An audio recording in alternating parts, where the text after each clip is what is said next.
Our next speaker, I don't even need a bio that's typed out for this guy. I don't need it. I'm good. David Kennedy is one of the reasons why I'm in this academy. He's one of my heroes.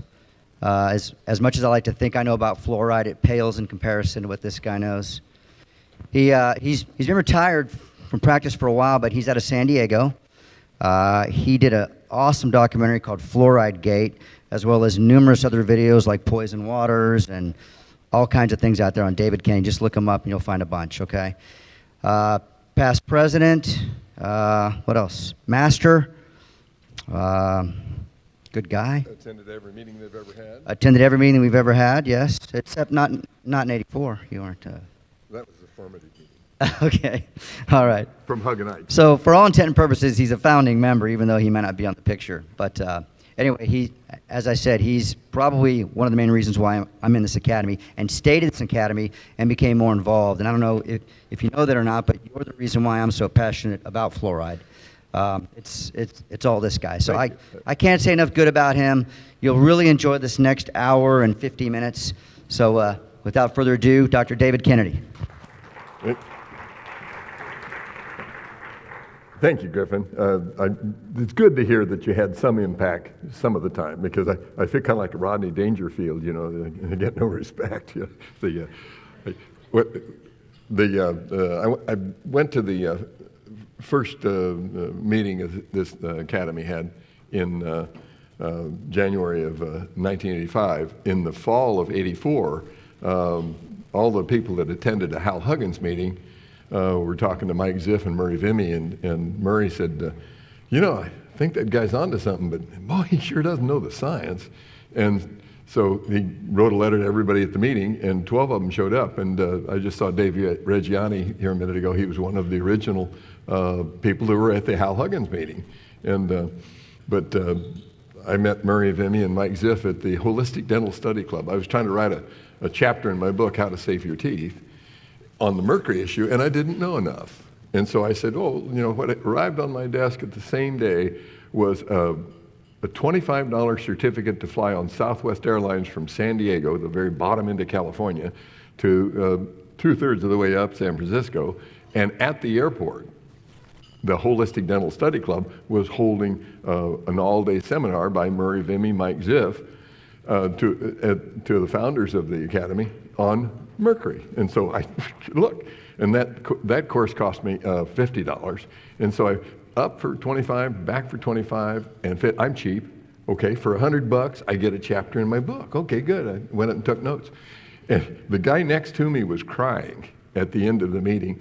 Mike Ziff went through the study that I was told proved mercury was safe. It's called the Frickholm study, and it's not a study. It's a graduate student of dentistry that exposed beagle dogs to radioactive, and beagle dogs to mercury, and dental students to radioactive mercury, and showed that it came out every pore in their body, and said, see, it's safe. He didn't do any studies on safety. He did studies on exposure, and he proved in 1957 that when you put a mercury filling in a tooth or extract that tooth, radiation comes out. So anyway, the guy next to me was a welfare dentist, and he was crying. And he said, I don't know what I'm going to do. And Murray said, well, get another line of work. But anyway, I got my chapter written and have attended, like I said, every meeting they've ever had.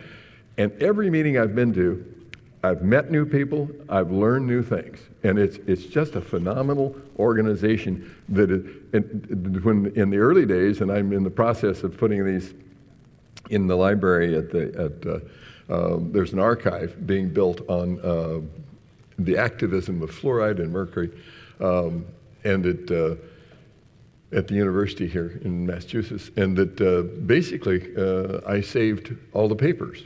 Because every meeting you'd go to, somebody said, say, did you see this? And it was back in the day of paper. And so there was a publication of this, and we were always running out some of the guys thought we ought to bring the copy machine into the meeting, because we'd always run out to get another copy of another paper, of another paper, of another. I saved those. I have 27 notebooks of scientific studies that I've collected over the years, and they've all been scanned, and we're double checking the database, and that will be available to anybody that wants them. you can break copyright if it's for the purpose of scientific discussion. And what are we doing?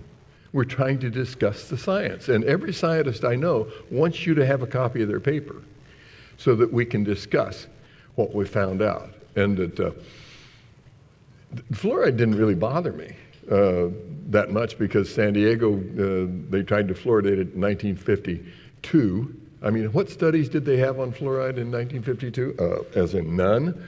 And that, so in 1952, and the citizens voted it out.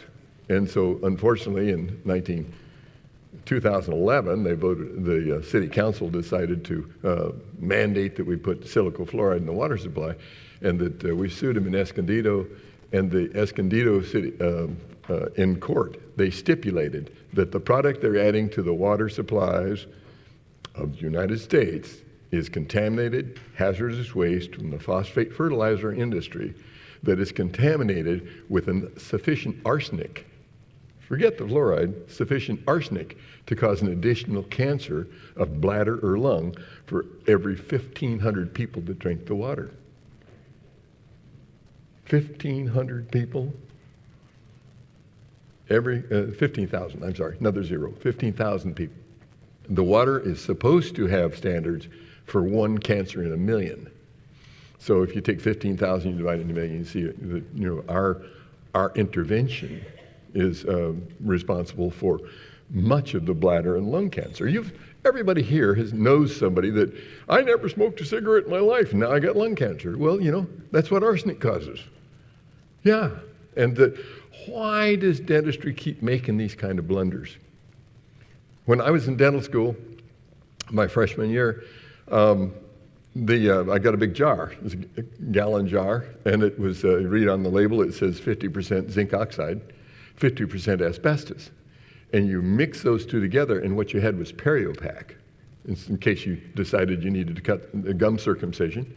And then you covered them up with this mixture of zinc oxide and asbestos.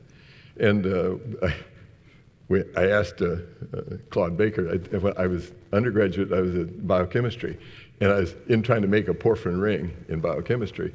And a guy came through dressed up like William Virtue in a hood and a suit and all that stuff, and he's talking through a microphone like that. And he picked up my Erlenmeyer flask, took the asbestos pad out from underneath it, put the flask back, and he put the asbestos in a pouch on his side. And I said, hey, my flask is going to break. The Bunsen burner is going to break the flask. And he says, we're required to remove all asbestos from student areas. And the bot went off getting more asbestos, opening drawers, looking for asbestos pads that were in student areas. And then the very next year, I go to dental school, and they're issuing me barrels of asbestos.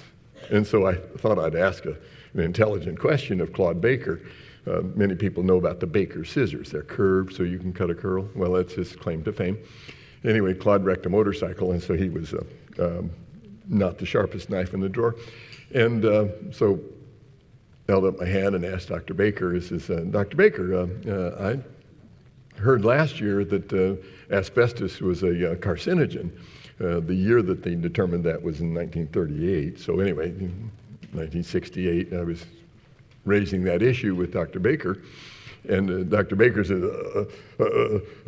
once it's covered with saliva, its toxic properties are rendered harmless.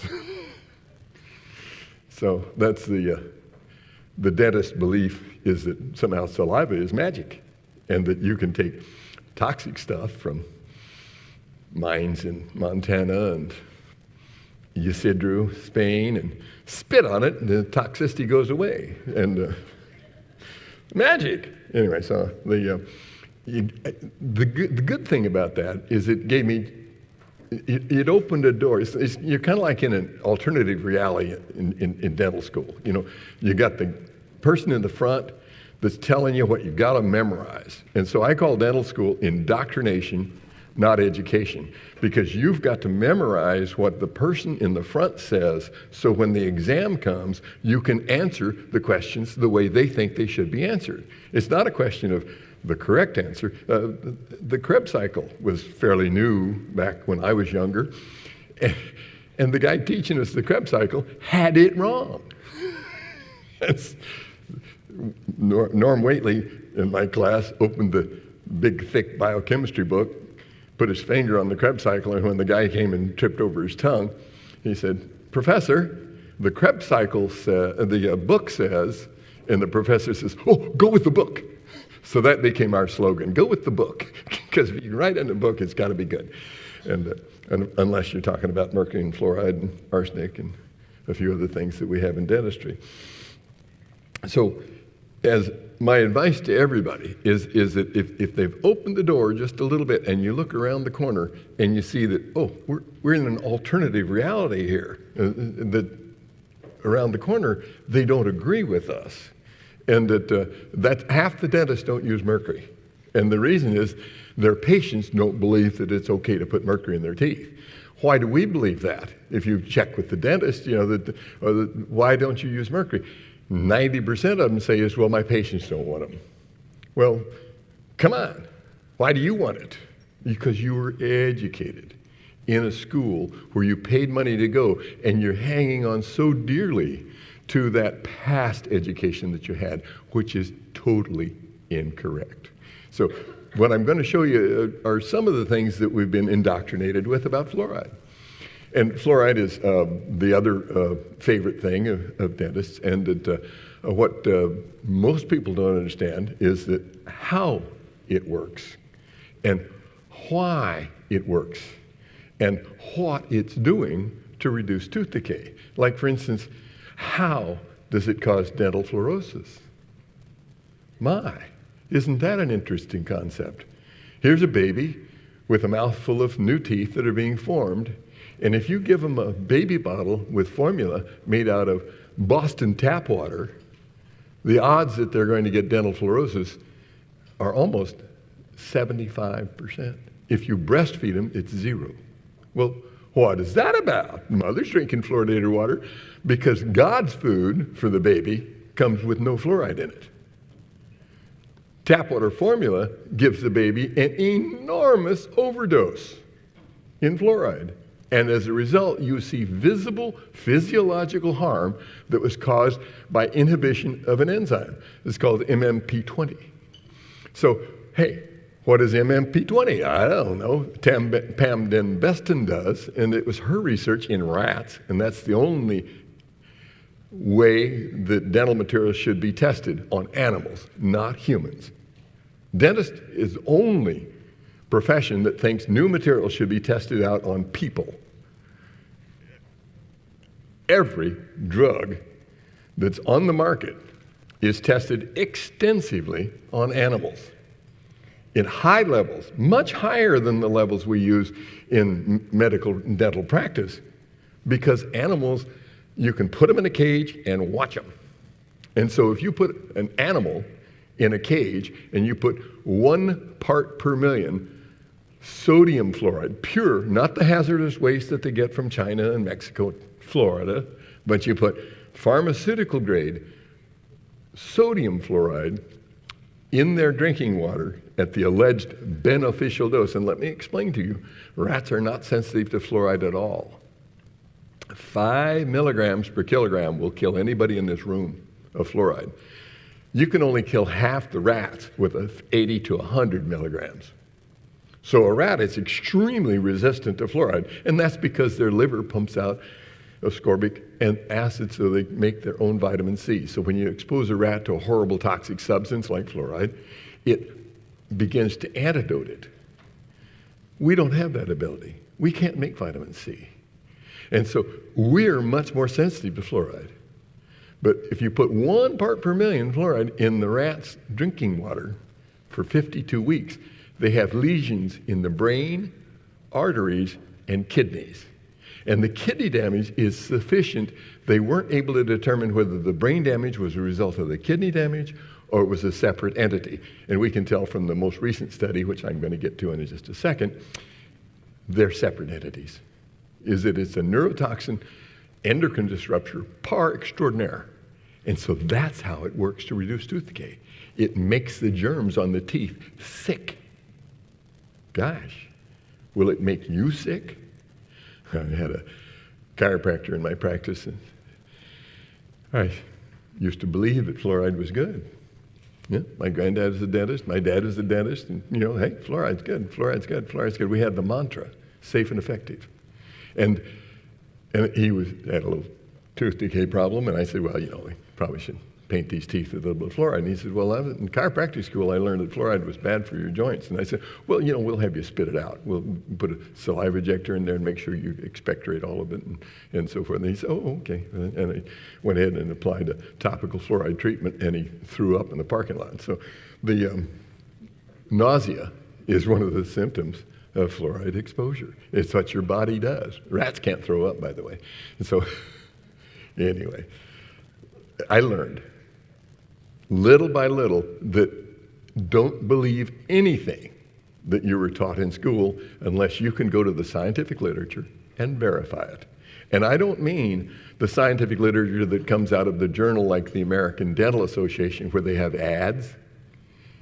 Many people don't realize that is called a trade journal. And trade journals, you'll see an article about how good implants are, and the next page is an ad for zirconium. And the page after that's an ad for some other kind of implant, and the next page after that's another ad. So the editor of that journal is not an unbiased participant in the scientific process. They're paid by the ads. A scientific journal, on the other hand, you will find nothing but graphs and words. No ads, no commercial involvement. And that at the end of the article, it will disclose who paid for the study, who their affiliations are, whether they work for Colgate or they work for Monsanto, and you know what their biases are. The way that the dental profession, I'm sorry to say, has counteracted the very excellent peer-reviewed scientific literature that I'll go through with you in a minute is by doing reviews.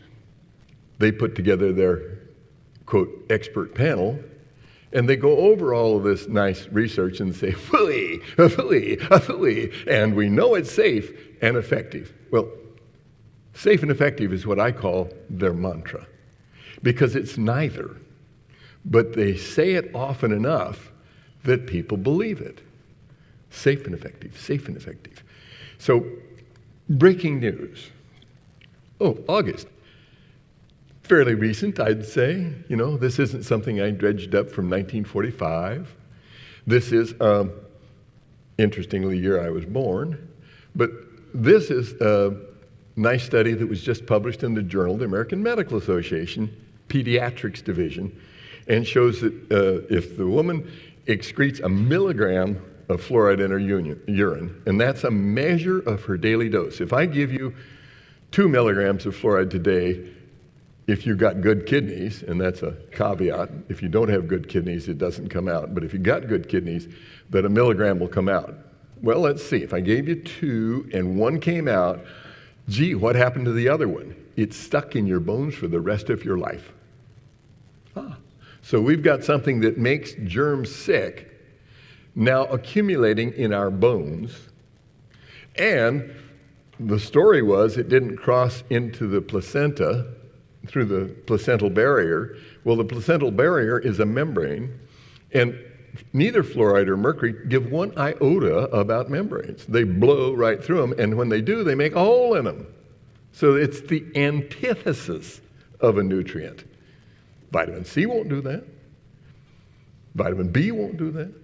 They don't damage our bodies. But mercury and fluoride are what are called xenobiotics. They're poisons. They have no known use in the human body. And so these 512 mothers that were analyzed lost IQ. And so the dentists are saying, well, it's a flawed study. Epidemiology doesn't show causation. It shows association, which is true.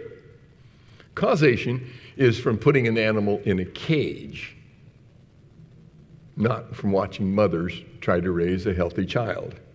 Causation cannot be proved by epidemiology. So when you hear that, you go like, oh, well, that's true. Yes, I have a a fairly good understanding of research, and that sort of causation cannot be proved by epidemiology. Can you share with me what scientific study you find particularly profound showing that ingested fluoride, swallowed fluoride, fluoride that went into your body, has produced a benefit?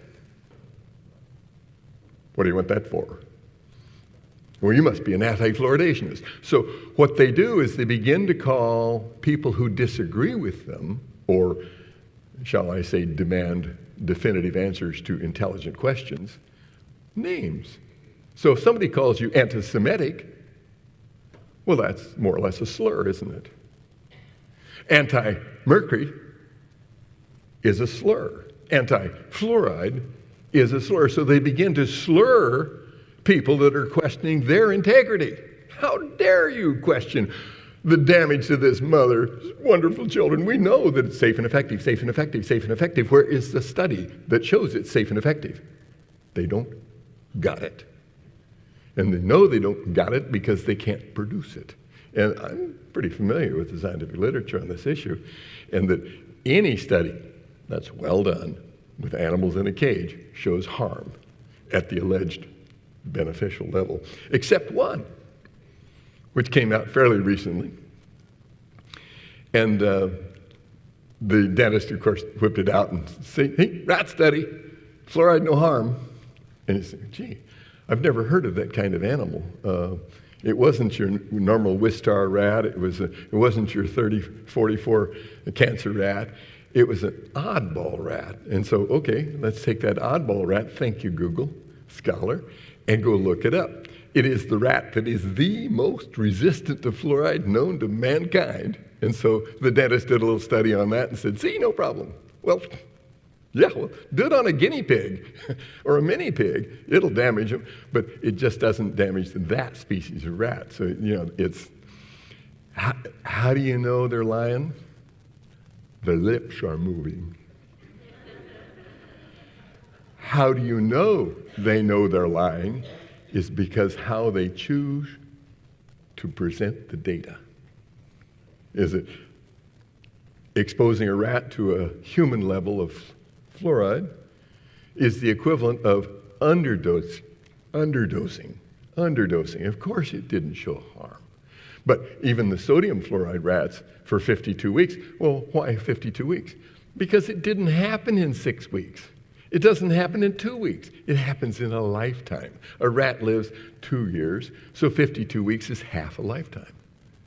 And all of them were damaged. Not one or two, all of them. They don't do those kind of studies. They want to do a little 2-week study and say, see, no problem, so they can point to that. You have to learn to read the scientific literature. The best course I had in undergraduate school was scientific reading. The professor that taught that class was teaching primarily to graduate students. I was an undergrad, I got in there, and he assigns us to read 3 articles. We all go out and read the 3 articles, and we come back, like every good dental student, and we begin to parrot back the information that we gathered out of the article. And he began to shoot us down because he didn't pick those articles at random. Every single article we ever read for that class had a major flaw in it, and that the purpose of the class was teach us to read the materials and methods. Where did they make the mistake in this experiment? Because he'd whip out a study that found a different result. Oh, so we learned not to parrot back what you read in the scientific literature. You have to read how they came about this. And here are these ladies from 6 different cities, and the higher levels of fluoride are considered, more or less the optimum. They're supposed to notify you if your water is high in fluoride. They don't. They have rules and regulations that they ignore. And even the editor had to write a long, involved letter about how difficult it was for them to publish this. And so let me help you with this. There's a thing called a paradigm shift. Is that when everybody's in agreement, and that one of the things that Google right now is insisting is that if you have a website, it has to represent the scientific consensus. Well, a scientific consensus is basically an oxymoron. There is no such thing as a scientific consensus. There is the popular opinion, of scientists. But if we went with the scientific consensus, Max Planck would have never been able to correct Newton's errors in calculus. And if you can't correct the errors in calculus, you can't calculate E equals mc squared. And so the bomb wouldn't blow up if Max Planck wasn't correct. And Max Planck corrected Newton's calculus in 1905. And they said, oh, you're a fool. Newton knew all about this, and he didn't agree with you at all. Until the bomb blew up, Einstein read it in 05 and calculated E equals mc squared in 15, and the bomb blew up in 45. So obviously, Einstein was right, which meant Max Planck was right. And so Max Planck said, in his very old years, he said, new ideas enter science by old men dying and a new generation growing up familiar with the concepts. And that's why I'm so happy to see so many hairs that aren't white. So you can grow up familiar with these concepts. So question everything. Okay. Till is the author, one of the authors. The idea of limiting fluoride during pregnancy is a no-brainer. And they're getting pushback on that. I mean, what if you found smoking harmed the kid? Well, there's nothing wrong with a cigarette. We know that it's just a little bit of smoke. So why do we have these arguments? We've had these arguments endlessly. I told you about asbestos. Do you remember the argument about lead? Many of you are too young to remember that Herbert Needleman did a study in Wichita, Kansas, divided the water supply, retreated half of it, and got the level was 50 parts per billion. That's the B word, 50 parts per billion. He treated it and got it down to 20, followed the kids through graduation from high school and showed that there was a 5-point decrement in IQ from the people that had the 50 ppb versus the people that had the 20 ppb. And today the water in Boston can be 15 ppb. Well, you know what? I'd rather have the 0 ppb. And so I've been called a zero tolerance kind of guy. Well, okay, I'm going to stick with that. And so if you got a bun in the oven and you want it to come out like a moron, go to the dentist and have lots of fluoride put on your teeth, because that gives that baby a bolus dose. And the best time to do that is in the first trimester. That was when I was taught it was best to treat a woman. Yeah, that's my dental school training, is that because they're less likely to abort, they're less likely to have a miscarriage, that if you're going to do some dental work on it, do it in the first trimester. And so what happens if you're a teenager and you get in a family way? As you go to the counselor and they say, well, we have good health care for mothers in this country, so we're going to put you on welfare, and then you'll have a ticket that allows you to have all the health care you need and all the dental care you need, which consists of mercury fillings. And so we can take mothers that are indigent, can't afford dental care for their whole 17 years until they get in a family way. We give them a ticket and they get 12 mercury fillings. And we wonder why the child ends up damaged. Our profession is doing that because we've allowed them to do that. And so, although I hear your advice is you need to graduate before you can go make noise. On the other hand, like the people in Singapore are teaching the rest of us, if you make noise together, the other side has to listen. Was it Thomas Paine that said we must all hang together or we will all hang separately? So there is protection in numbers. And so I'm not really willing to let them continue to damage our society with ignorance. And the dental profession is a wonderful profession. You go talk to your classmates, they're in here because they like making things pretty, they like to work with their hands, they like to help people get well. And what if they're making them sick? Well, they don't want to hear that. And so they la la la la la la and call us bad names. We're anti this and anti that. We're talking a magnitude that's comparable to what we're talking about when we talk about lead exposure. You would have millions more children falling into the range of intellectual disability with IQ scores of less than 70, and that means fewer kids in the gifted range. That's a tragedy. That's our society today. And we wonder why that happens. And you see homeless people on the street, you see people acting out crazily all the time. Anything that damages the brain damages behavior. And so when you don't like behavior, then start looking for metals and neurotoxins.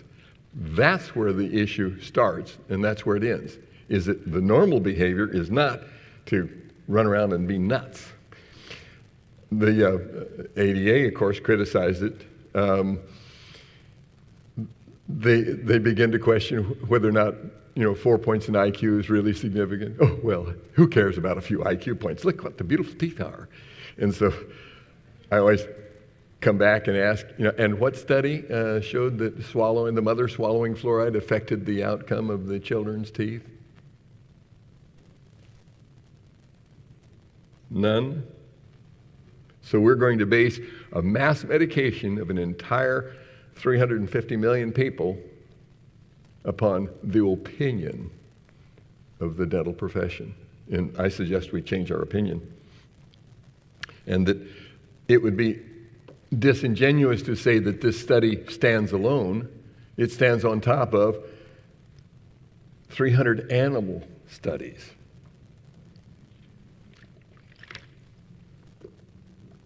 Fluoride-free water.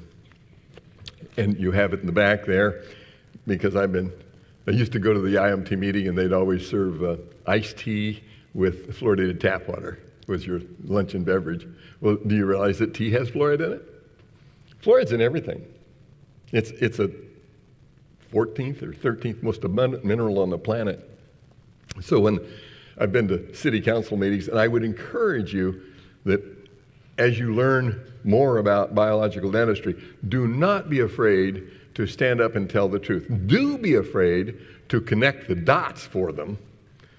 If you do this, that's going to happen. No, that's not science. Because some people have children that are geniuses that brushed with fluoridated toothpaste or drank fluoridated water. So it's not 1 equals 1. It's a million people here, you do this to them, some of them will be harmed. That's the story, not 1-to-1. So the dentists believe in anecdote. They criticize, oh, this person recovering from MS. And that's what got me started on mercury. I had a lady I was careful in my office because I was the guy that was supposed to clean up the Navy. We were not successful. And she asked to have white teeth. I always used a rubber dam, always used nasal protection, took her mercury fillings out, and she thanked me for making her MS go away. Well, I'd never seen MS go away from me putting them in, so I took the stuff and set it aside until I heard Merovimium Mike Ziff, in which case I packaged it up and sent it off to the hazardous waste recycler, which I now have learned is wrong. I happened to mention to the lady from Sweden, who's the chair of the EPA there, about mercury recycling. She says, no, mercury recycling is unethical. And I said, come again? And she said, it's unethical. Once that mercury has been removed from the ground and placed in a liquid format, unless you contain it, it will get into the environment, the plants, the animals, and the human population. Once it's removed from the ground, the only ethical thing you can do is permanent storage. And that's what they do in Sweden. They collected the mercury, put them in barrels that are designed to last 1,000 years and easily be transferred to another barrel that's designed to last 1,000 years. So we have in the bottom of a salt mine in Sweden. And so that's ethical use of mercury. So don't recycle it, send it to Sweden. It's not the first one showing harm. Caused a media uproar, and they've spent literally millions of dollars pushing back. Well, who's got all this kind of money to push back? Oh, well, that would be people like the ADA.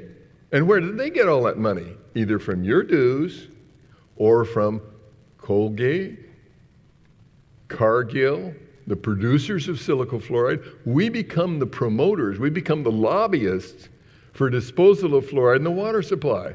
It represents $100 billion a year of money flowing from the citizens of this country through their tax dollars, through their water bill, into make Cargill and the phosphate fertilizer industry profitable. We are their stooges. I don't think we should be. And, oh, here we go, a chemophobe. Whenever anybody starts calling the opposition names that you know they don't have a leg to stand on, because that is in debate. That's the last magic wand that you pull out to try to win your debate. Make your opponent look like a fool. Oh, they don't know science. They're using anecdotal stories of people recovering from MS, and we know it has nothing to do with MS. Well, take all the MS stuff. Well, there's gobs of studies showing that mercury has a lot to do with MS, including the fact that myelin falls off the nerve. What else makes that happen?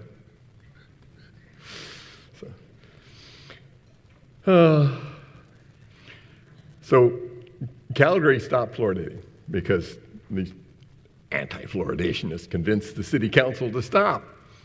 And so they came up with a study that said tooth decay went up. And that the lady that did the study had 3 data points, but she only showed 2. Now, oh, gosh, let's put the 3rd data point in.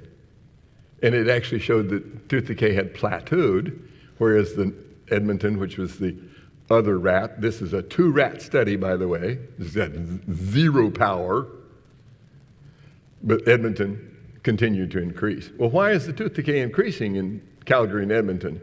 Well, they got a lot of oil up there, and when you put the word out, we want workers to come here and drill the oil, a nice dangerous job, bring your families, you get a lot of people moving in there. And so they didn't control whether the people were raised there or whether they didn't control for anything. And they just got these 2 data points, and they see tooth decay went up when it didn't. And so we've criticized in the scientific literature, and Calgary City Council terminated their effort to reintroduce fluoride, and they're going to have a hearing on it this next fall. How much of Calgary's increase occurred after fluoridation? The media has been awash with claims that ending fluoridation caused tooth decay because the PR machine is cranking that story out with our help. If this is true, the cavity spike would need to resemble 2 of the following patterns. Took the fluoride out, tooth decay went up. Right, that would be a good one. That's not how it happened. The other theory, exceeding the background rise. Nope, that's not how it happened. It didn't.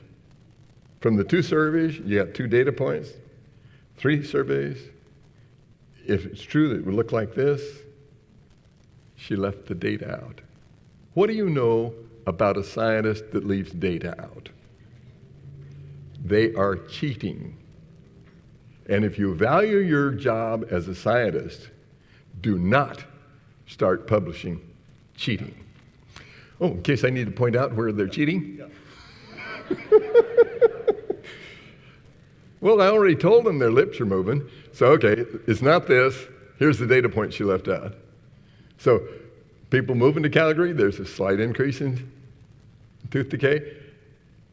Edmonton actually increased more. So, it's rising background levels. And so that's, I think these slides have been duplicated.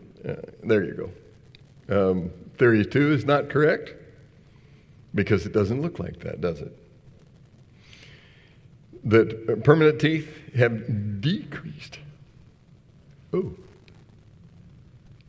that's not a popular thing. Those anti-fluoridationists can't possibly be right because my dental professor told me that it was good for you. Safe and effective, safe and effective. Doesn't look very effective, does it? So the paradigm needs to shift. And, you know, and just to help you with the future on this planet that is so full of, as Donald Trump calls it, fake news. This was fake news. faked on purpose by people that are paid handsomely with our tax dollars to do research and promote fluoridation. The way you separate fake news is you learn to read the materials and methods and become familiar with the science. And that's what the Academy of Oral Medicine and Toxicology is doing for our profession. And yeah, we're small, but we are the tip of a spear that is going to go right through the BS that you're being made to memorize in school. Because truth is immutable. Socrates, the guy that got to drink the hemlock, that all he did was he taught his students how to separate fake news from truth. And he said truth is immutable, it's permanent, it comes from the Almighty, and fake news is like the wind. It changes moment to moment to moment to moment. And that what you get out of politics is fake news because it's this way, that way, oh, it's that way tomorrow, and it's this way the next day, and it's next. And so it's flipping all around like the windsock at an airport. But the truth is, fluoride's always been a poison. That's why it works. If you wanted to poison your teeth with iodine, that works better. Oh, well, what about iodine? Would you die? No. You can't kill somebody with iodine. The guy tried. The fellow was driving his Corvette a little too fast, and he missed a turn, went under the bridge, and took the top of his head off. And EMT show up, and they pull out his driver's license, and oh, he's an organ donor, so let's get him over to the hospital. And they hooked him up to tubes, keep him alive, called the organ transplant team. Everybody showed up, and they're ready for him to die, and he didn't. And the physician is looking at his watch, and he says, I got a golf gig coming up. How long is this guy going to hang in here anyway? It's like, we can harvest these organs. We can't do it like China, where the involuntary donors. And so anyway, he looked around the room, and if it had been a dental office, he could have found a jar of fluoride, which would have stopped the guy's heart. But he found a big jug of povidone iodine, the kind that says for external use only, deadly poison, yada, yada, yada. And so he put a funnel in the guy and poured it in. And while he was doing that, the nurse called the sheriff. And the guy continued to live. And so if he'd had fluoride, he would have been able to harvest those organs right away. But what he found was that pouring povidone iodine down somebody's throat caused no discernible change in his heart rate. So anyway, but the heart rate of the doctor changed considerably because the sheriff took him away, and he was charged with attempted murder. The fact that the guy died, they couldn't prove that the guy had done that. Anyway, so don't be afraid of iodine is what I'm saying. And the nutrient form is called Lugol's. It's iodine and iodide. The reason povidone, do you know why povidone is listed as a poison? Povidone iodine is iodine that has an ammonia group on it. And bacteria see that ammonia group and think it's protein. Well, why are they interested in protein? They live in our mouths, digesting our gums, and that they eat the protein out of us is what they're doing. They're making lunch on us, basically. That's why you have gum disease, your gums bleed, and all that stuff, because the bacteria are eating your gums. And they know that this is a protein molecule by the fact it has an ammonia group on it. So basically, an ammonia group on a poison like iodine, the bacteria take that into their body. It's kind of like a gift-wrapped hand grenade, and then the bacteria die. You could make ammoniated fluoride, and it's a deadly, lethal poison. So anyway, Calgary, Edmonton, decay and permanent teeth. You begin to smell a rat? Prenatal exposure, cognitive outcomes. This is not a standalone kind of study. And we're only looking at one thing. We're looking at the brain. But fluoride, does it just go to the brain? Is it magic? Is it one of those things that only goes to the brain? No, it goes everywhere. And so it does harm brain function, but it harms joint function. Know anybody's had a hip replaced? A knee replaced? A shoulder replaced? Anybody has arthritis?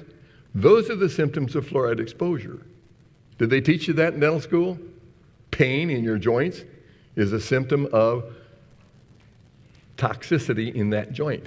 What's causing that? Can be lead, can be mercury, can be fluoride. And that if you take these joints that are being removed right and left for a nice titanium knee, they have high levels of fluoride in them, higher by far than anybody on this planet living in a normal environment. If you take a Native American joint out of the burial ground, respectfully measure it, extremely low levels of lead or fluoride or mercury. But you take a joint out of somebody that's just had a hip replaced or a knee replaced, they're through the ceiling. Well, you can't prove that because this. I'd rather have the kind of joints that don't have toxic stuff in it. So put me back down as a zero tolerance kind of person. And so do not participate in this and do not be afraid. And I've been anti-fluoride since 94 when they started to build a mandate that everybody in California drank their silico fluoride waste from the phosphate fertilizer industry. And Cargill was really straightforward. They told the state of California they would buy all the equipment necessary to inject fluoride into every water supply in the state of California. Well, why would they do that? It's like the drug pusher out on the street will give you a free syringe. You don't want to be putting drugs in the water supply. The weight of the evidence. 300 studies, damaged the brain, reduced intelligence, neurobehavioral deformities. So let's go to some of the other BS that we're being fed in dental school. Has anybody heard on a true and false question that mercury, well, you could use mercury, but fluoride is the one I'm talking about, is an essential nutrient? They at least have sense enough not to tell us that mercury is an essential nutrient. But have you ever heard somebody say that tooth decay is because that person was fluoride deficient? I heard that. I heard that a lot. Oh, you didn't get enough fluoride. You had tooth decay. So they blame a poison for a nutritional disease. And back to anecdote. So that in 1979, in the Federal Register, the FDA, as the only agency of the United States that determines whether something is a nutrient, they said that fluoride is not a nutrient, and remove all wording to the effect that fluoride is a nutrient, probable nutrient, essential mineral. It's not. And why did they determine that? They said if there's a requirement in the human body for fluoride, it is below background levels, because they were unable to produce a fluoride deficient animal. Look at that. These people are testing stuff on animals again. But the lower the level of fluoride went in the animal's diet, the healthier the animal was. Do you have any idea how much disease is caused in this society today by our overexposure to fluoride? There were deaths in Donora, Pennsylvania in the 30s from the chimneys where they smelted zinc. And that, gosh, why does that chimney have fluoride in it? Every metal smelter in the world spews fluoride, whether it's aluminum, iron, zinc. The fluoride is a really, really tiny little molecule that binds to everything known to mankind. I will say that again. No, I won't. All of the above is the correct answer. And it will even bind to inert gases. Whoa, I guess they're not that inert, are they? What's Teflon? They call it a fluorocarbon. Oil is a hydrocarbon. But if you take the hydrogen off and put fluoride on, you get Kevlar vests, you get Teflon coating. But if you put that Teflon coated skillet on the stove and turn the heat on, it'll kill your canary. What do you think it's going to do to your food? Do you have one of those non-stick coatings on your pans? Well, it's really nice. Nothing will stick to it because it's a fluorocarbon, and that's really, really tough to get something to stick to it. It's just like it's hard to get a bullet to go through a Kevlar vest. It's really bound together. Fluoride forms the strongest electronegative bonds we know of. That's why the Kevlar doesn't come apart when the bullet hits it. So It's not an essential nutrient. Everybody got that? You're going to get 100% of this test. You know, there's a quiz. Topical treatment supervised in a dental office has killed treatments. Did they tell you that in dental school? Howard Pollack has made over $1 million promoting fluoridation in California, and I was on a radio talk show program with him. And the Nighthawk gave me the floor, and he said, do you have a question for Dr. Pollack? And I said, yes, I do. I read this New York Times, January 20th, 79, malpractice suit. Both the dentist and the dental hygienist testified under oath in court they had not known at the time they had given the child a deadly poison. And that he threw up, got sick. They said, oh, your child has the flu. They didn't call 911. He would be alive today if they had. And that's why he died. He died of cardiac arrest in the hospital as they tried to pump his stomach. And I said, Dr. Pollack, you teach the students at the University of Pacific how to handle fluoride. What do you tell them about an acute exposure to fluoride? And Dr. Pollack, Mr. Pollack, he's got a dental degree, a 2-year dental degree from England. Can't practice, but anyway, he does in the dental school because, you know, anybody can do anything at a dental school. I'm a dental student, I remember. So Dr. Pollack says, it's something they do in the hospital. And I said, well, with that kind of response, I guess the Kennerly kid would have died anyway. So, F in the enamel makes it more resistant to tooth decay. Anybody heard that? Ah, come on. Don't lie to me. You've heard that. No? 3 people. Okay, good. 4. Not true.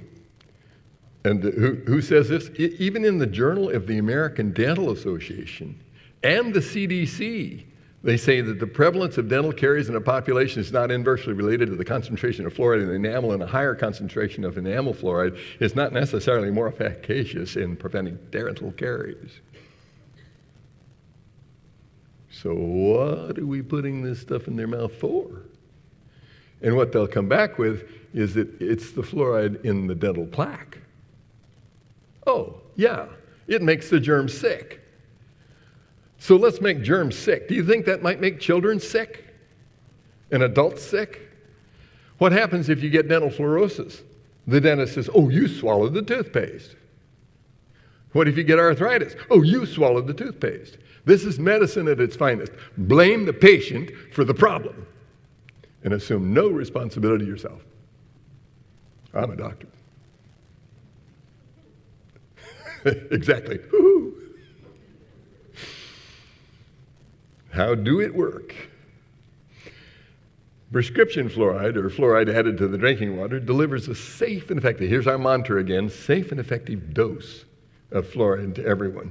There's 2 things wrong with that. It's neither safe nor effective, and when you put something in the water, you have absolutely no control whatsoever over the dose. And the dentist like to quote Paracelsus, dosis solum venenum facit. Dose alone makes the poison.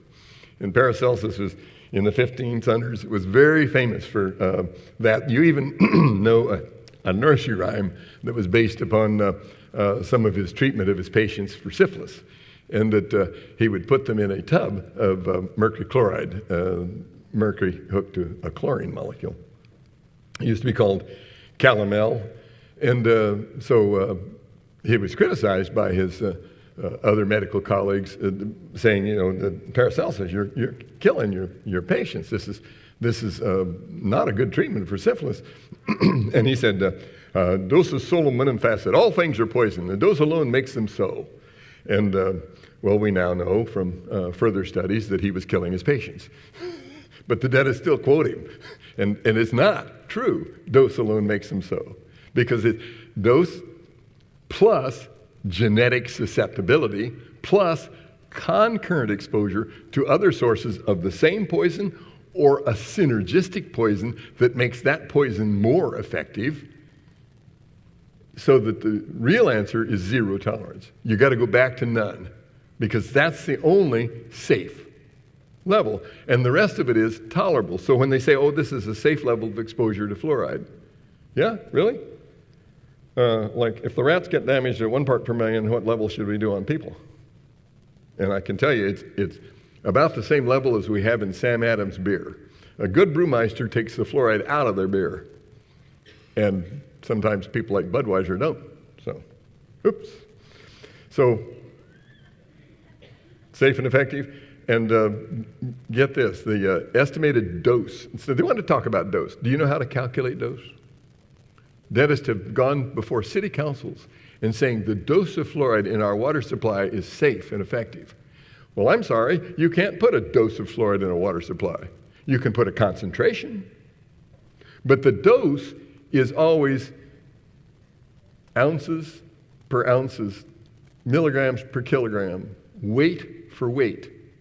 So the dose has to have milligrams per kilogram per day.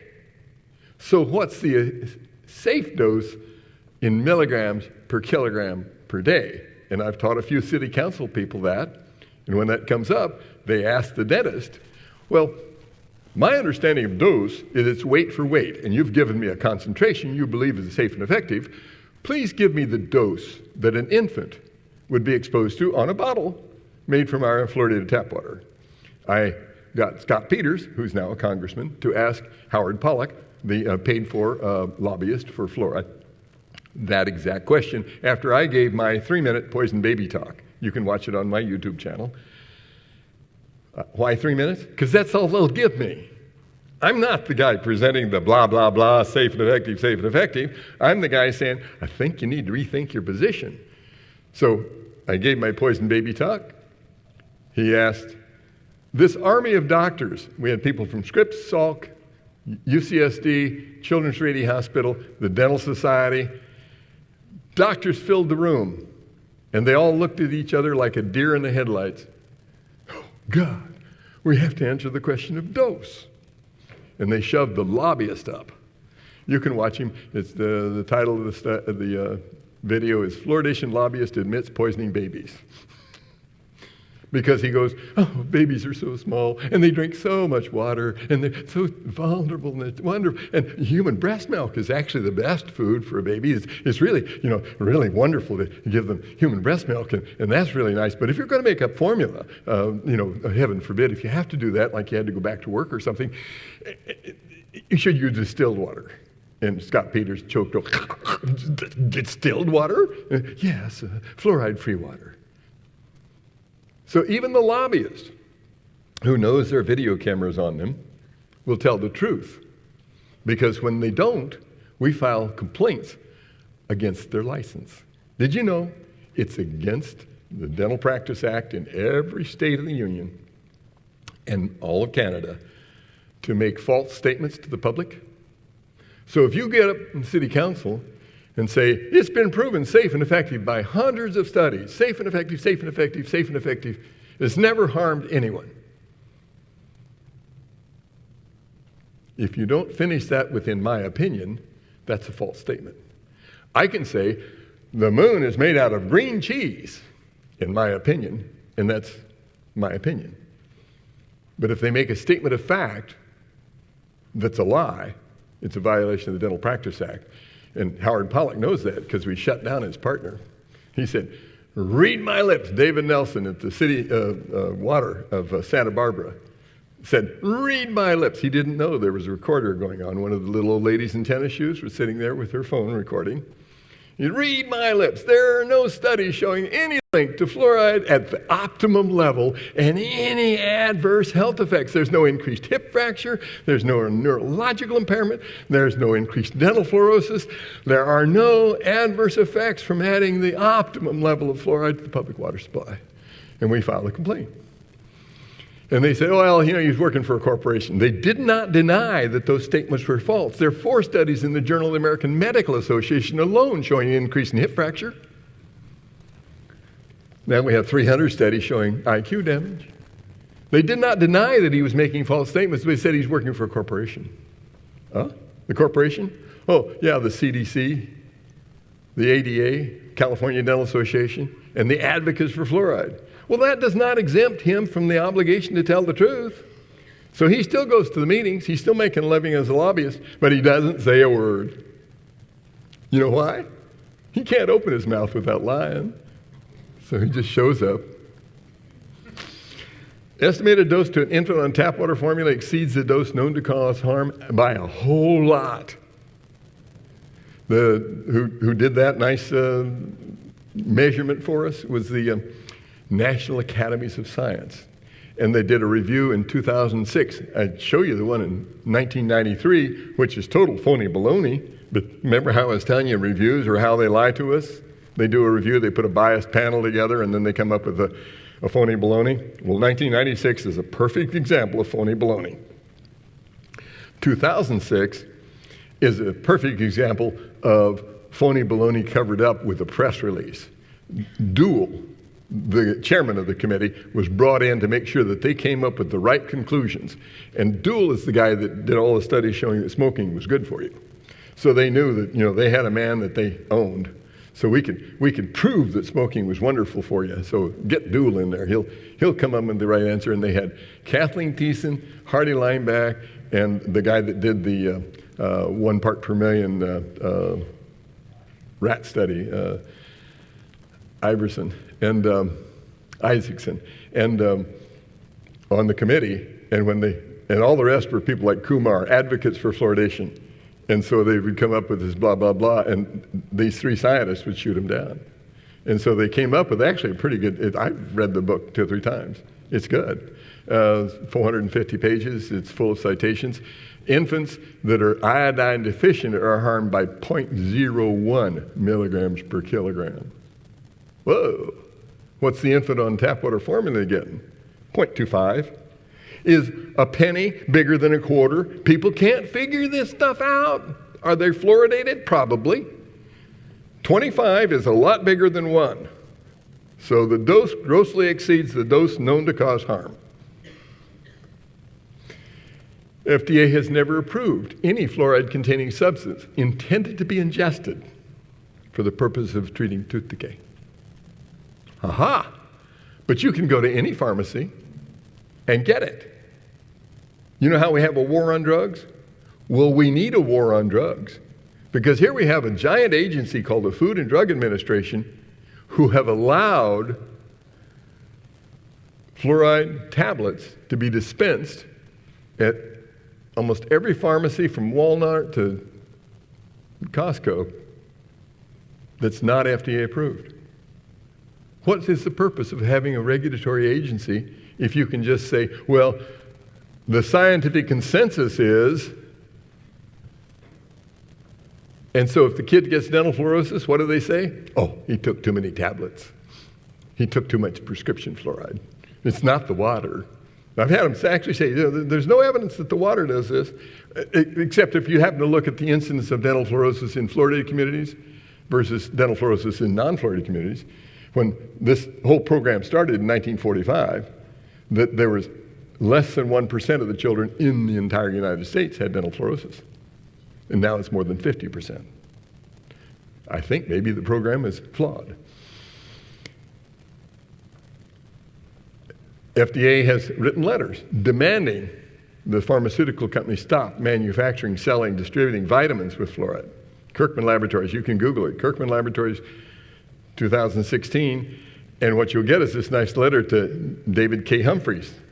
And it says, cease and desist.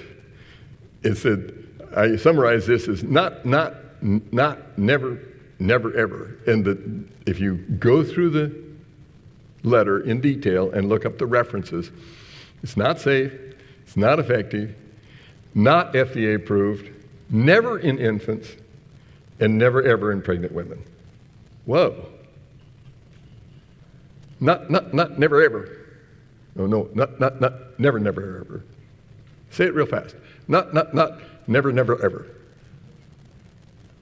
That's what the FDA says.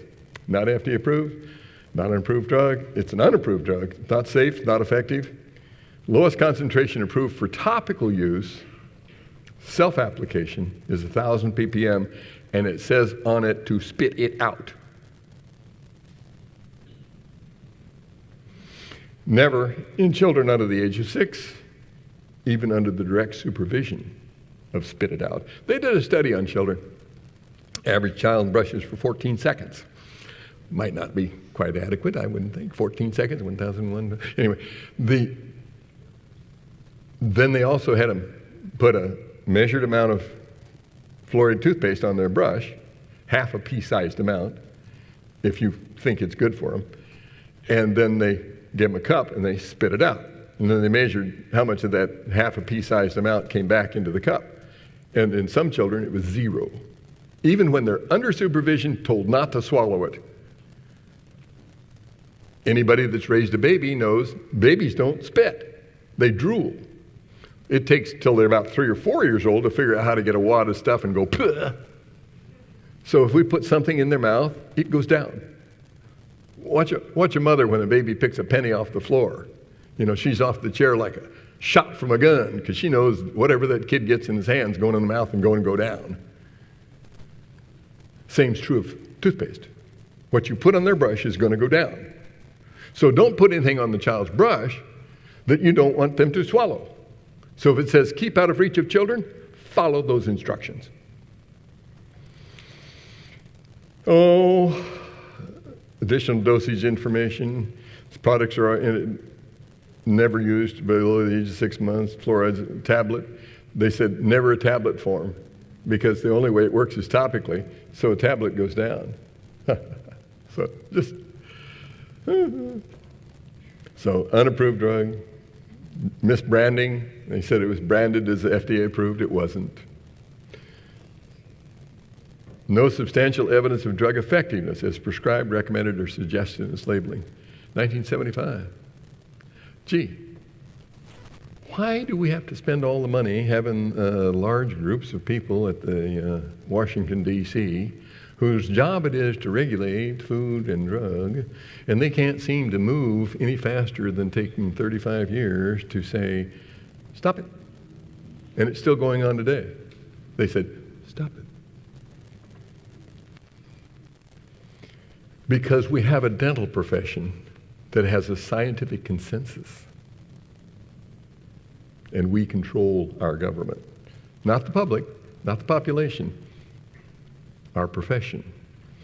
What is fluoride added to the drinking water? When fluoride, oh, here's the other lie. When fluoride's added to the drinking water, fluoride comes out in the saliva and hardens the enamel and reduces tooth decay. That's false. This is an attempt to come up with a reason why it's okay to put it in the water.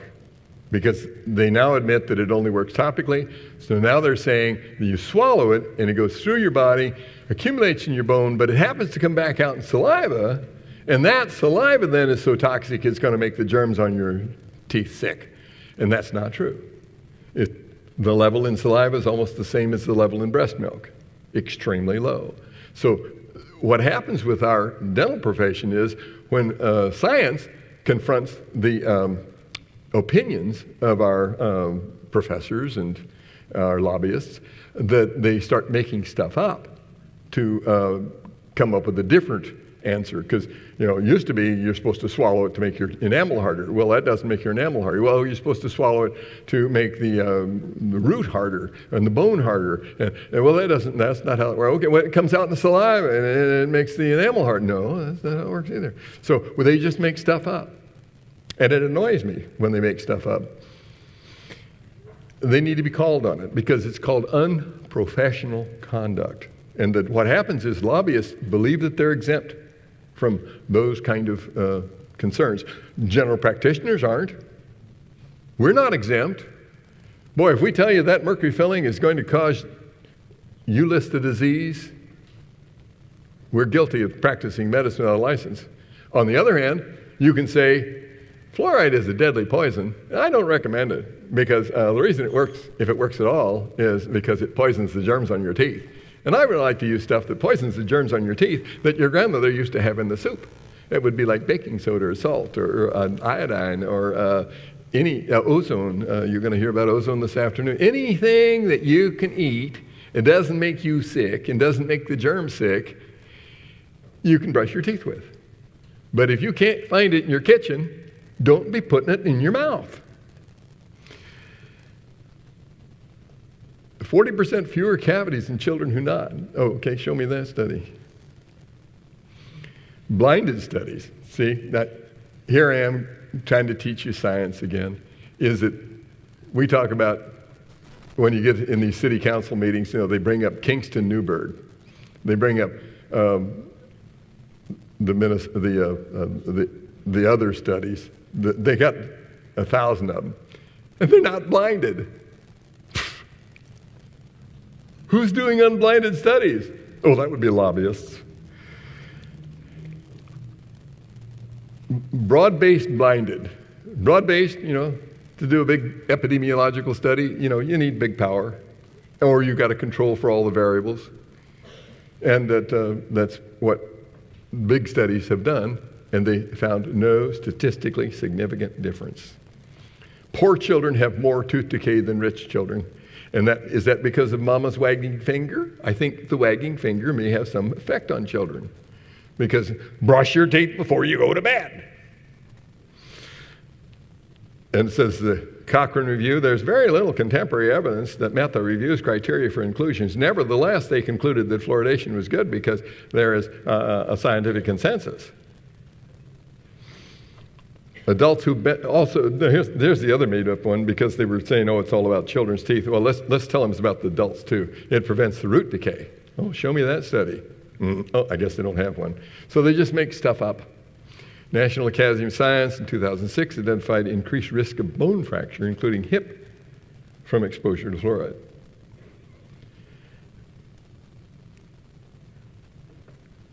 That's true.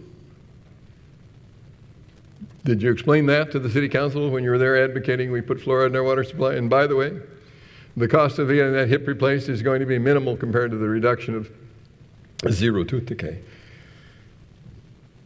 Typical additives used in water fluoridation are pharmaceutically pure. I actually have had dentists in Massachusetts get up and claim before the city council these anti-fluoridationists were totally distorting the truth, and that what goes in the water is an absolutely pure product.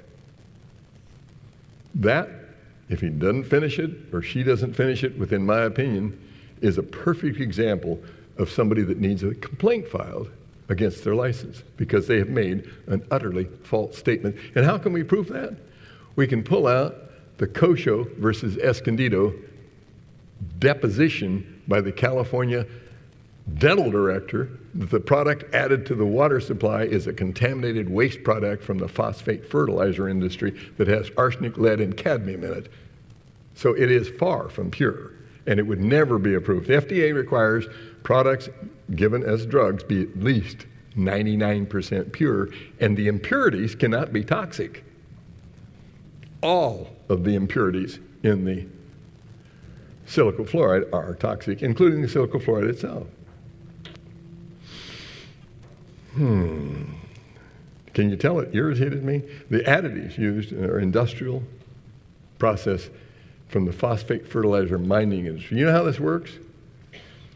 During World War II, we needed a lot of uranium. You hear how they're always worried about the yellow cake, that the partially concentrated uranium. There's two kinds of uranium, 235, 230, and 238. 235 blows up, it's missing 3 electrons.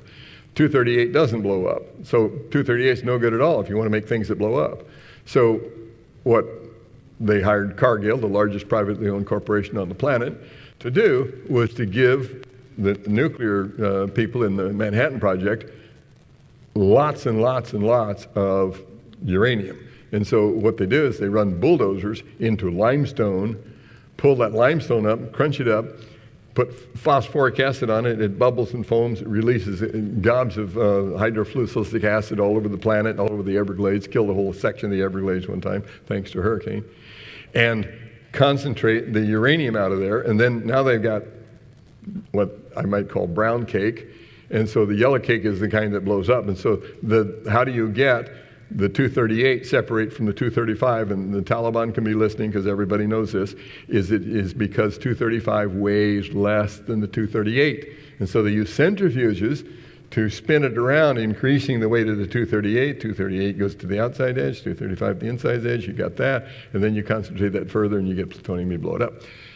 So the additives are from that process. So in making the bomb, they ended up producing billions of tons of hydrofluorosilicic acid. They also had two other byproducts. They had phosphate and they had gypsum. Gypsum is plaster of Paris. It's what you use in drywall, you know, when you get two pieces of paper and you put, there's something hard in the middle, that's gypsum.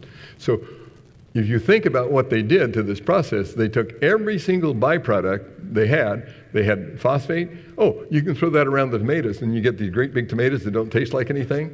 Well, phosphate makes the plant thirsty. So if you're a farmer selling vegetables by the pound, make the plant thirsty. You can sell water by the pound. Super. So phosphate fertilizer is one. Gypsum, paper on either side. Now you got drywall. We can build houses out of that. And what are we going to do with this hydrofluorosilicic acid? Let's tell the people it's good for them. And there's actually documents from World War II where Harold Hodge cooked that scheme up in the middle of the World War II. Tell the parents that the fluoride is good for their children. No, it's not. It was etching the windows on the schoolhouse. It rusted the kids' swings. So the play equipment was rusted away because they were right south of Deepwater, New Jersey, in New Jersey, where they're making the bomb. Move the schoolhouse. No, they started lying. And they haven't stopped yet. I'm just sorry that my profession bit the hook. Okay, here's one thing I'd like you to know, is that the MCLG, there are two standards in the water supply. One is MCL, which allows them to sell it.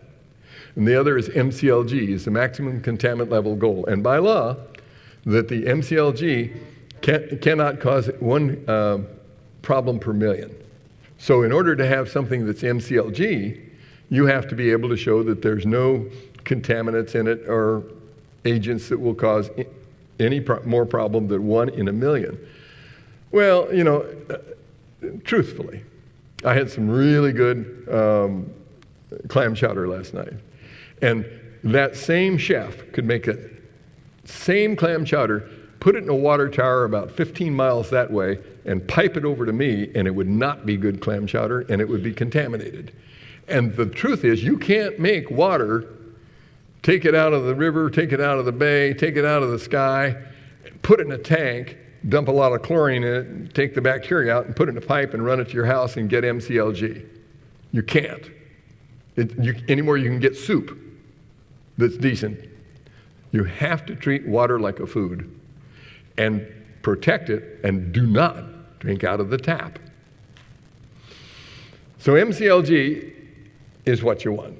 Systemic fluoride has been approved by the U.S. Food and Drug Administration. No, it's not true. And Bosch is showing lower IQ. We did that. We did this. Chronic exposure to fluoride in the drinking water at 4 parts per million, a level far above the amount recommended for optimum decay prevention, never harmed anybody. And you can watch one of my documentaries that I filmed after I retired from dentistry. I was invited. Actually, I'm still practicing. I was invited to China. The Chinese are really down on fluoride because it cripples people. Millions of people in China are crippled by natural fluoride in the water. And so Sun Gofan wanted me to come talk in China, and I said, can I take pictures of dental fluorosis? And he said, yes, I could. And he said, would skeletal fluorosis be okay too? And I said, okay, fine. And so you can watch my documentary. It's called The Crippling Waters, and or China's Battle with Crippling Waters. I was in a room with about this many people in China, and they were explaining to me how they took the fluoride out of the water to improve the health of the people. Whoa, when are we going to do that in the United States? We're trucking it in from China.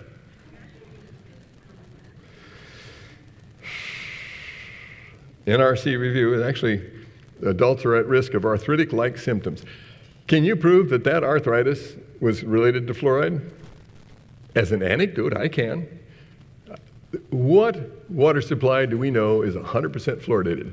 That would be every military base in the United States and most of the world. It was mandated in 1945. Gosh, why would Harold Hodge be mandating all the military bases put fluoride in the water supply? You think maybe he had some of that to get rid of so he could make more bombs? What country's been bombed 150 times with nuclear weapons? You don't know? Arizona, New Mexico. We bombed ourselves 150 times. Dumb. People in charge of that have names that sound like Harold Hodge, Stafford Warren, and those people. So the NRC review showed not only arthritic-like symptoms, but bone fractures, thyroid suppression. You know what they used to call thyroid suppression? What was it called? Remember what they used to call thyroid suppression? They basically, morons. Is that when you suppress the thyroid, you suppress the growth of the brain. And so people that had suppressed thyroid had a lower IQ. Isn't that what we started this talk with? Damage to the brain? And now we've got yet another mechanism called endocrine disruption, which it does fantastically well, showing the same thing. So can we say that the damage to the brain was caused by this, that, one thing or the other, and whatnot? I don't care. I'm a zero tolerance kind of guy. This is a good book. I want you to read it. The unanimous conclusion is the US EPA MCLG, which was lobbied for by the ADA and is the standard yet to this day, is increased hip fracture, bone pathology, people with weak kidney function accumulate more. It's a serious problem for kidney dialysis, is that they got to take the fluoride out, and they can't. Neurotoxicity, nephrotoxicity, endocrine dysfunction, carcinogenicity, dental fluorosis. Impaired glucose intolerance in humans has been reported in separate studies of fluoride intake. Look at that, see? They're talking weight for weight, milligrams per kilogram per day. Ha! Somebody actually knows about dose, don't they?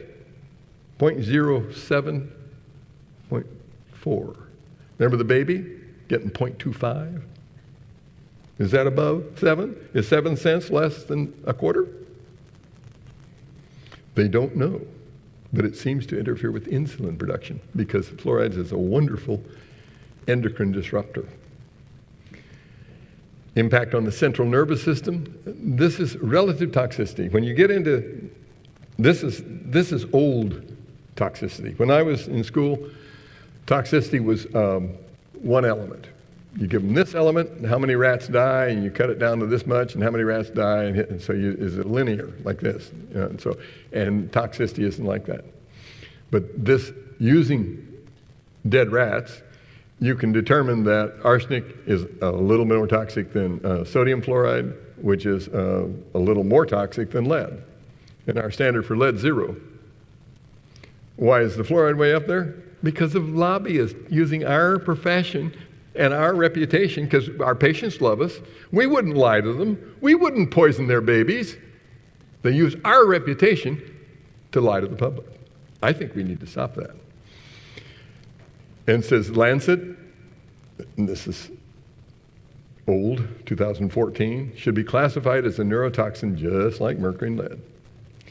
Why do we have to have this argument every time a new discovery shows that something that's a deadly poison at one level causes another problem at a lower level? It happens from asbestos to lead to mercury to fluoride. It's happened over and over again. Glyphosate, you don't want that. And Bill didn't know how to avoid glyphosate. You know how you avoid glyphosate? Insist on organic. And Monsanto's all the time trying to do with organic because it interferes with their sales of Roundup. What is Roundup? Leftover Agent Orange. In Vietnam, they said, oh, there's no problem spraying the troops with Agent Orange. It just makes the leaves fall off the trees. It's just an herbicide. Won't hurt anything. Then the soldiers all got prostate cancer, lots of cancers. And the Pentagon did a nice study and said, see, no problem. But the trouble with the government study is the data's not secret. Thank you, Richard Nixon. Richard was so crooked that they passed the Freedom of Information Act, and so they can't have secret studies anymore. So when they extracted the data showed the huge increase in cancers for the troops that were on the ground in Vietnam being sprayed with Agent Orange. Every municipality in the United States today is walking around squirting your park. You go by a park and you got a sprinkler head that doesn't have any grass growing around it. They walked around and sprayed that with Roundup. Are children playing here? Are the dogs walking around and sniffing those things? Yeah. Make them stop. They have in some cities. The citizens got together and said, stop that. But, we'll have to hire more Mexicans. Can't get the Americans to do the work. Fluoride in drinking water may trigger depression, weight gain, and sciatis. And I know it's not politically correct to talk about obesity. But I just suggest that anybody that wants to see what our intervention has done to the planet is that they walk around the United States and they look at the size of the rear end and the bellies on Americans. And they get in an airplane and they fly to some place that doesn't do that, like Belgium or Germany, and you look at the size of the beer-drinking Germans, and they're smaller than the non-beer-drinking Americans. What happens when you depress the thyroid? Oh, your body doesn't metabolize food, and then you get real big. And what do? We blame them for being big. Oh, you're eating wrong. What if it's the dental profession that's created the problem with obesity? What if our intervention in our never-ending quest to reduce tooth decay has created a whole planet? And so what about obesity? Oh, cancer, heart disease, breast cancer, you name it, blood pressure, blah, blah, strokes. So failure to support community water fluoridation violates the dentist profession ethical obligation to the community. And there have been dentists that have been attacked by the Dental Trade Association for not supporting water fluoridation. And what happens if your last name is Kennedy is you attack back. And you win, because they don't have a leg to stand on. Our foremost professional obligation is to take our training and tell the truth. Gosh, what an interesting concept. We don't have to go with the scientific consensus, do we? We have to go with the scientific truth. We are supposed to tell the truth all the time. In fact, if you look at the laws in your state, it says the dentist is obligated to tell the public the truth in their public statements, even if they don't know what they're saying is false. Because the obligation rests solely with the professional who's making the pronouncement. So pulling up an article from the CDC and reading that, yeah, you can do that. CDC is not on the same obligation as you are. But if then you extrapolate that and say, not in my opinion, but fluoride in the water has been proven safe and effective, that's a false statement. And I'm, for one, in favor of attacking those few people stupid enough to go forward and put their reputation and mine. Well, you're a dentist, you don't believe in fluoridation? I was at one meeting, I said I was the only dentist in the world that didn't think fluoride was good. I said, well, my 1,000 or so colleagues in the IAOMT would be surprised to hear that. Fluoride's never been shown to be neurotoxic. Harold Hodge got a phone call in the middle of the roundup of making the bomb, World War II, 44, and that they had been centrifuging the uranium-235 and 238, trying to get the secret ingredient in making the 235 is uranium hexafluoride. So the secret ingredient is the fluoride. And so that used to be top secret. So they call it T. Yes, they moved the other part of the F up on the top. Anyway, uranium hexafluoride had blown out and in the concentration plant, and they had employees that were severely harmed. And so he raced down to the plant and physically examined these people. And that one guy was jabbering like he was on methamphetamine. One guy was in a coma. And the other guy was lethargic. Phyllis Mullinex found that when she feeds rats fluoride at the level that she did in her nice study in 1989, that it made couch potato rats. And they disjointed grooming. So they discovered that in 44. And that was when Harold suggested we tell people it's good for teeth. So, essential report, recommended reading.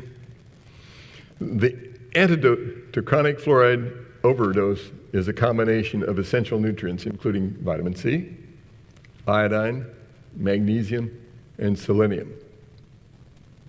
That's a true statement. And I can't tell you how many patients have thanked me for turning them on to iodine. Is that their energy comes back. Why? Iodine is correctly configured. It's a halogen. It's just one off of fluoride. So energetically, it looks almost like fluoride. And what happens is if you're grossly overdosed to fluoride, as all Americans are, unless you're a nut like me and carry your own water with you in your airplane, you're overdosed with fluoride. How do you antidote? The antidote to fluoride poisoning is iodine. You can actually have people pee in a cup, measure the amount of iodine and fluoride in that cup, give them a big bolus dose of iodine, collect the urine, measure it, and what you find is very little iodine, gobs of fluoride. What do we know from that? The iodine displaces the fluoride where it's bound to your body. Do you think fluoride only attacks the thyroid? No. Every cell in the human body has multiple receptors for iodine. And when you're grossly overdosed with two things, iodine and bromine, and I haven't got into bromine, but that's the other problem, we put it in bread. We put it in fire-resistant foams, so every time you sit down on the couch, you're in a cloud of bromine. That's mega stupid, yes, mega stupid. And those two elements are not essential nutrients, and they get stuck on your cells, so your cells don't work properly.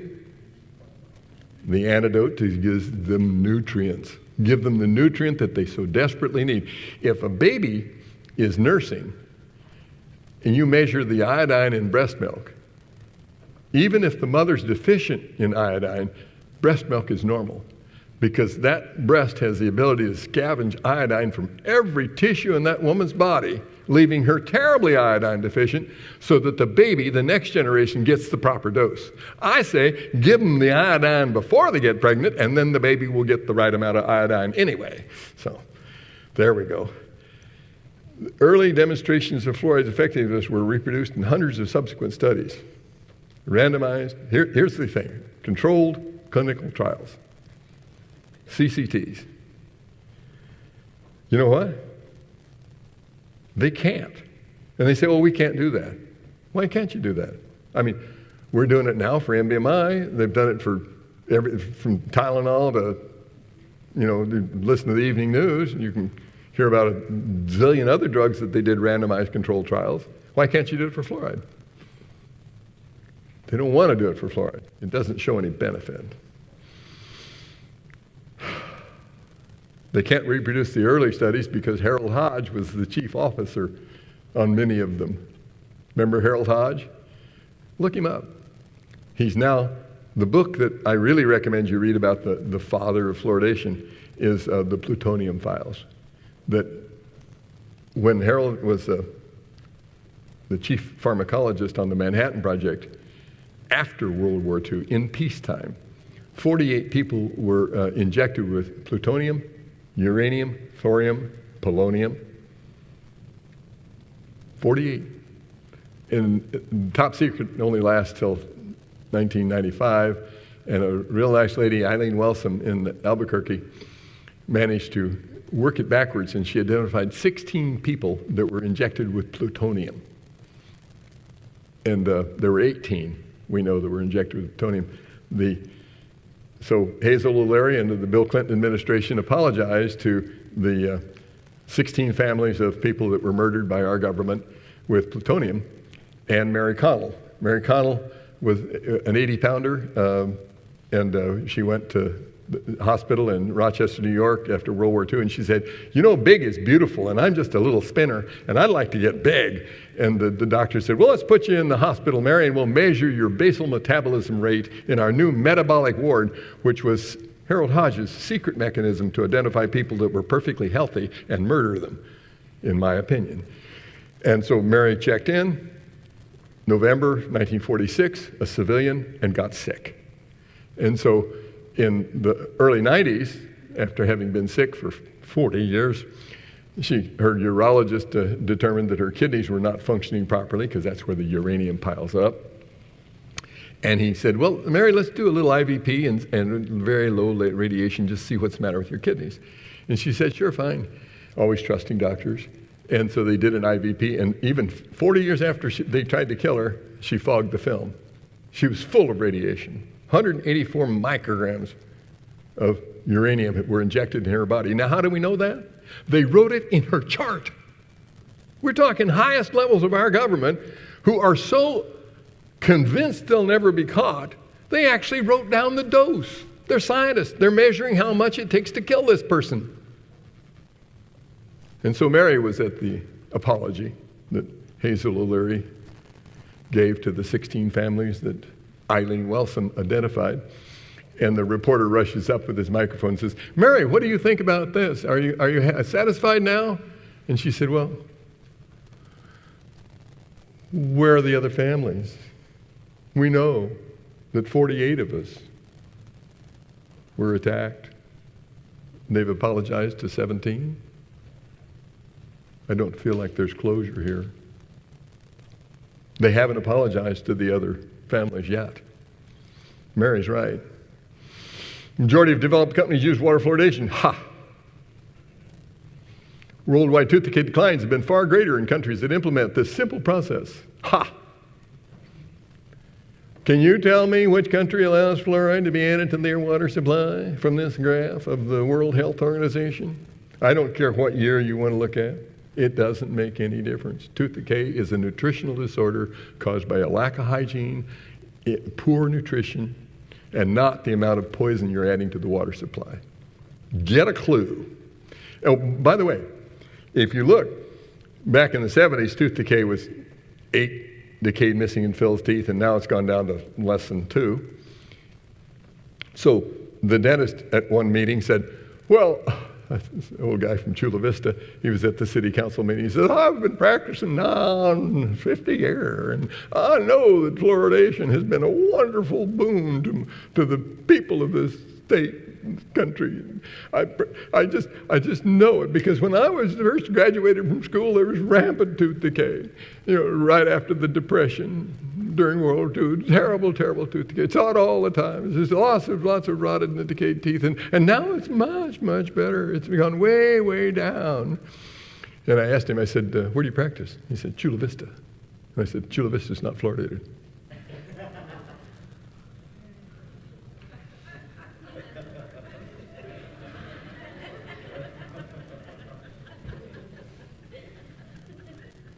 Damn paradigm.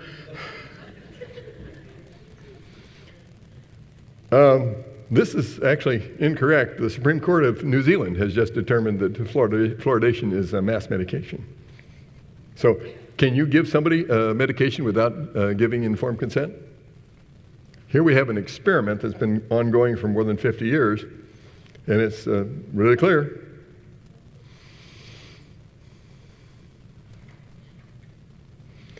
In toothpaste, reduces tooth decay by impairing the respiratory system of the germs that ferment carbohydrates so they produce less acid. Does that sound true to you? It makes them sick. And the liars want to make the baby the toughest little booger on the planet. They can take mercury. They can take fluoride. Doesn't hurt those babies. The first outward visible sign of fluoride overdose during tooth development is dental fluorosis. You don't see it in adults because you're actually inhibiting the making of that tooth. So what mother thinks it's good for you to put a stick in the engine that drives that baby's growth and development?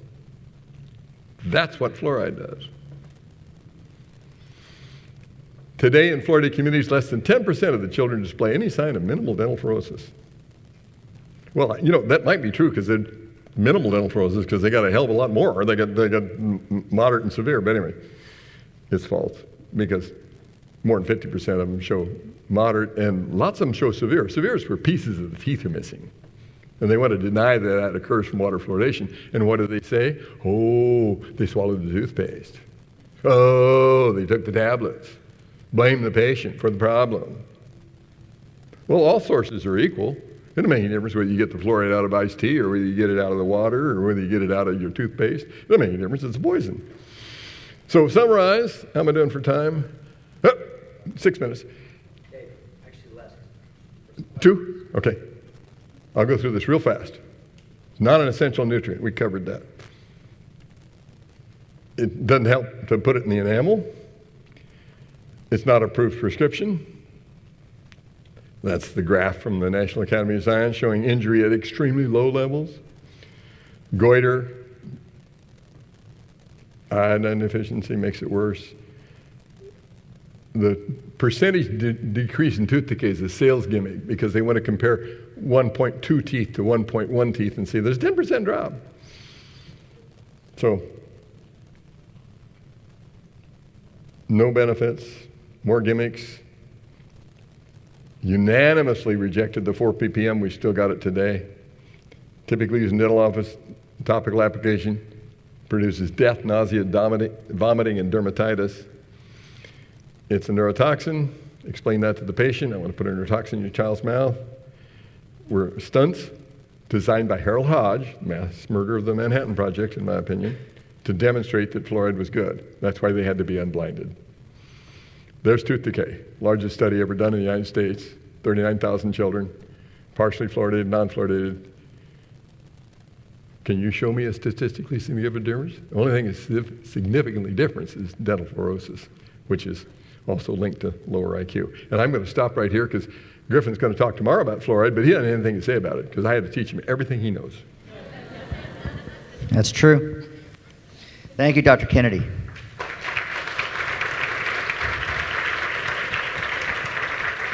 We have time for just a couple questions. Who's got a pressing one? Anybody? Anybody? Oh, you. I'm going to give you test. I have 2 questions. Can you comment on the SDF? Silver diamond. Well, it's, I'll cover that tomorrow, but if you want to... it's a continuation of our love for terribly toxic substance. Does it reduce tooth decay? My grandfather used to put copper cement on tooth decay because copper will poison the germs. So it's our continuing love of toxic substances. But, you know, hey, I don't have that stuff in my office. I wouldn't put it in a child's mouth. It's stupid. Why would you put a deadly poison in that child's mouth? I mean, come on. What's the idea here? You could put iodine on the tooth and the kid would be healthier, and it would kill the germs. You could ozonate it, and the children would be healthier, and it would not harm them. Lugols. It's iodine and iodide. Your body needs both forms, with and without another metal attached. Now, I think potassium iodide, there's a potassium molecule on half of it, and the others are free iodine. So that will do the same thing, and it won't kill the kid. One more question. Any good filtration system, like personally, where do you get your water? Do you have reverse osmosis or any of these expensive machines like Kangen water? Kangen makes it worse. Yeah. RO lowers it as long as the membranes are fairly new, but it makes the water acidic. If you want my opinion about water, it should be alkaline. And the best way to make water is to start over. Either start with rainwater if you don't live in a polluted city like Boston, or you can distill it, which is you basically turn it to water vapor, bring it back, and then add your alkaline to it. And so the only way to make food-grade water is to start over. Get everything out of the water to start with, add your alkalinizing agents, which are nutrients, and then you have pure alkaline food-grade water. But And if somebody says they fluoride-free? got a filter, the filter is made out of either activated alumina, so you're going to trade aluminum for fluoride, or bone char, which is they take calcium hydroxyapatite from the bones of animals.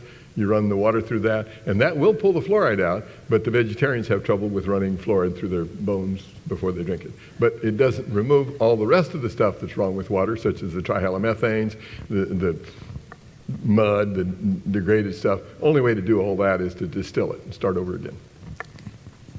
Okay, thanks, Dave. Appreciate it.